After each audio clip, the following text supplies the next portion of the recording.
আজ এই পুতুলটা আমি তৈরি করছি আমার চ্যানেলের কিছু ছোট্ট ছোট্ট মিষ্টি মিষ্টি সদস্যের জন্য। চলো তাহলে পুরো ভিডিওটা দেখে নেওয়া যাক। ছোটবেলায় আমার একটাই নেশা ছিল, সেটা হলো হরেক রকমের পুতুল কিনে বাড়িতে স্টোর করব। আজ এত বড় হয়ে যাওয়ার পরও আমার কিন্তু প্রত্যেকটা পুতুল আমার মা খুব সযত্নে রেখে দিয়েছে আজ পর্যন্ত। সব থেকে আমার ফেভারিট পুতুলের তালিকায় ছিল হচ্ছে বারবি ডল। একটা ন্যাড়ামন্ডি পুতুল ছিল না, ঠিক ওই রকম ধরনের একটা ছেলে পুতুল, ওটা আজও পর্যন্ত আমার কাছে এখনো অবধি রয়েছে।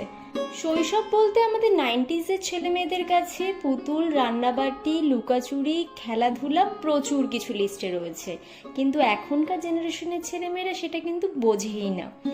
আজ এই ছোট্ট মিনি পুতুলটা বানাতে বানাতে ঠিক যেন আমি শৈশবে ফিরে গেছিলাম। সেই ছোট্ট ছোট্ট পুতুলদের কথা আজকে আমার মনে পড়ে গেল। আমার যারা ছোট্ট ছোট্ট ইউটিউবে সাবস্ক্রাইবাররা আছো, তারা কিন্তু খুব সহজ পদ্ধতিতে এরকম মিনি পুতুল তোমরাও বানিয়ে ফেলতে পারো। দেখো, তোমাদের সাথে গল্প করতে করতে কিন্তু আমার কিউট মিনি পুতুল একেবারে রেডি। তাহলে দেখা হচ্ছে কাল, জানিও কিন্তু কেমন হয়েছে। Till then, by.